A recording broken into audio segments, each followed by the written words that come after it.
faly mitsidika ny tokantranonao indray tompoko lasy tompoko vavy ny sampana fampalalam-baovao eto amin'ny fahita lavitry ny matv amin'ny aliny 17 ny volana aogositra taona 2020 sy 2020 ity. Asaina parajany ianao anaraka ny vaovao hatramin'ny farany. Isataratsika ny vaovao amin'izao alina izao dia ny pejy politika. Tao Antsirabe indray no nanohizana Andriamatoa Andry Rajoelina ny fitsidiam-paritra nataony ny sabotsy sy lasa teo. Anisan'ny tarenan'ny mponina taminy ny resaka tsy fandriam-pahalemana sy ny olan'ny université. Ny andindininy. Saika ny toerana rehetra eto Madagasikara dia samy tarainy amin'ny tsy fisian'ny fandriam-pahalemana avokoa. Anisan'ny tarainan'ny mponina an'Antsirabe tamin'ny fiaonany tamin'ny filoha an-tetezamita teo aloha Andry Rajoelina ihany koa izany nandritra ny fiaonan'izy ireo ny sabotsy teo.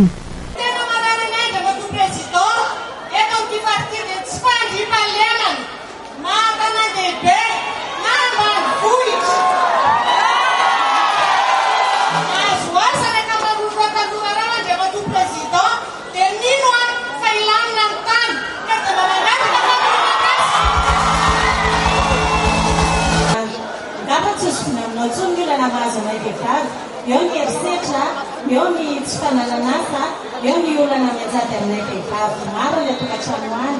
Manoloana izany president dia mangataka izahay mba hanomezana ho asa himbonana ho anay vehivavy eto faritra Vakinankaratra. Ankoatra ny tsy fisian'ny fandriam-pahalemana dia ny olana eny amin'ny université no tena nitarainan'ireo mpianatra eny amin'ny fampianarana ambony. Dia raha malala fa any Antsirabe Deuxièmeville, izay ny tratratatraina tamin'izay.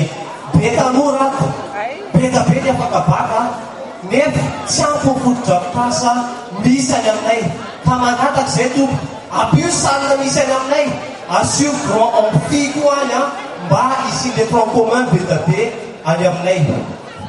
Manaraka koa tompo somary lavitra ihany ny tanàna iny dia mba mangataka izay malavitra zay tsy misy jiro any tompoko mba asio jiro any dia mba tanàna ngezabe sady mahafinaritra be ny université any Antsirabe satria be na be maniry te hianatrany tsy ampofotodrafitrasa mila pino zany tompo. Samy namaly ireo fitarainam-ponindreo sy ny mponina Andriamatoa Andry Rajoelina ary nambarany fa efa manana programa anasa ejina amin'izany tsy fandriam-pahalemana sy ny olana eny amin'ny université izany ny tenany ao anatin'ny viny IEM.